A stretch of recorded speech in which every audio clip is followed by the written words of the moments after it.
Қайсар ана, түн. Айнаға мүлгіген тыныштық. Тек жаңа ғана орнынан қозғалған пойыз перронының өлі осы бір жайбарақат уақыттың шырқын бұзғандай. Ауыр жүгін арқалаған әйел қараңғы жолмен үйіне қарай бет алып келеді. Осының осылай жүк тасып, пойыз вагондарын жағалап, сауда жасап жүргеніне біраз жыл болды. Жабырқаған ананың жүрегін жоқшылық тіпті жүдетіп жібергендей. Тұңғиық ойға тұншығып келе жатқан дәметкен өзінің жолдасынан қалған қара шаңырағына қалай жеткенін де білмей қалды. Үй іші суық, қараңғы. Қаңыраған үйде көрпе төсегі мен бірді-екілі ыдыс-аяғынан басқа ештеңе жоқ. Дәметкен пештің бұрышына барып сұлай кетті. Сөйтті де жанарынан жас тамшылап өткенімен бүгінін ойға оралтты.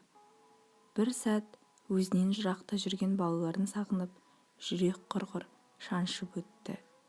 Әттең, дүние-ай, барлығының қадірін білмеппіз-ау.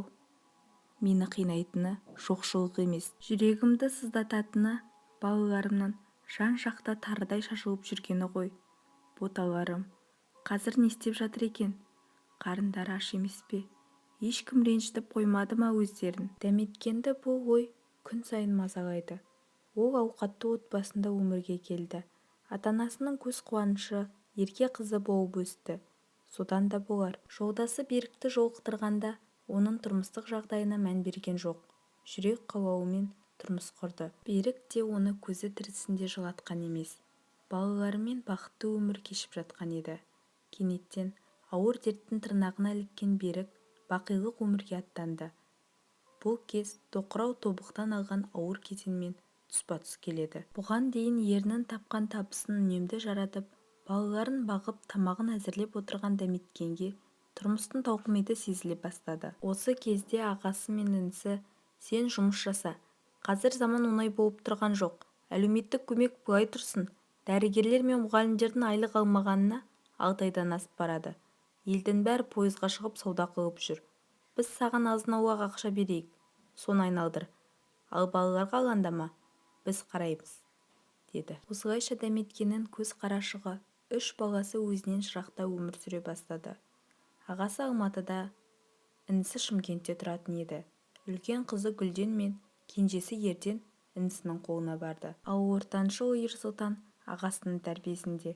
Оларға жиі баруға мүмкіндігі де болмайды. Тіпті арасында дауыстарын естіп жұбанатын телефон да жоқ еді. Бұндайда өзін іштей: міне, аз қалды, аз ғана уақыт, содан соң бәріміз әкелерін салған осы үйде бас қосамыз, деп іштей күбірлеп жанын жұбатады. Бұл кезде өзгелердің қолында өмір кешіп жатқан балаларға да оңай соқпады. Қанша туыс, бірге туған болса да, өз үйлерінде шалқып жүргенге не жетсін, шіркін. Қарындары тоқ, киімі бүтін, бірақ жүректері жабырқау, жанарылары мұңды. Әсіресе кіші ұлы Ерденге қиын болды. Таң атса, ерте оянып алып, қас қарайғанша жолды тосып отыратын. Сондағысы, анам келіп қалса, көре алмай қаламын дейді. Тіпті бала болып ойнамайтын да еді. Ал бойжетіп келе жатқан Гүлден жеңгесінің қабағын бағады, үйдің тірлігін өз мойнына алды. Таң атқаннан кеш батқанға дейін белі бүгілмей барлық шаруаны тындырады. Арасында сабағын оқып, оқуына да барып келеді. Мектепте алғыр, өте жақсы оқиды. Арманы асқақ қыз, болашақта білікті маман болып, жалғыз анасымен қос бауырының қамқоршысы болуды ойлайды. Ортаншы ұлы Ерсұлтанның халі мүлде басқа. Ол анасының қасында, әкесінің барында өте ерке өскен еді. Ешкім бетінен қақпайтын тентек болды. Оның бал-бұл жанған жанары солғынданып, мөлдіреген мұңға батқалы қашан. Кеш болысымен ұйқысы келмесе де, қараңғы бөлмеге кіріп алып, төсегіне жатып: Алла, анам даман сақтай көр, бауырларымды жылатпа, деп жаратқанға жалбарынады. Осылай күндер өтіп жатты. Бірде дәметкен пойыздан түспек болып жатқанда, аяғы шалынып қозғалғалы тұрған пойыздың астына құлайды. Оны бәрі өлді деп ойлайды. Бірақ балаларының тілегі болар, екі рельстің ортасына түсіп аман қалады. Тағы бірде ауыр жүк сөмкесі төбесіне түсіп, басынан қатты соққы алады. Осыдан кейін дүние табам деп жүргенде, балаларыма қауышуға зар боп қалармын деп, бәріне қолын бір сілтеп азын-аулақ ақшасына балаларына базарға қалып жолға шығып кетеді. Жүрегі алып-ұшып інісінің үйіне жақындай бергені сол-ақ еді. Анашым деген таныс дауыс естілді. Бұл ерден еді. Қуаныштан құстай ұшқан бала анасының құшағына құлай кетіп, «Анашым, сен бе?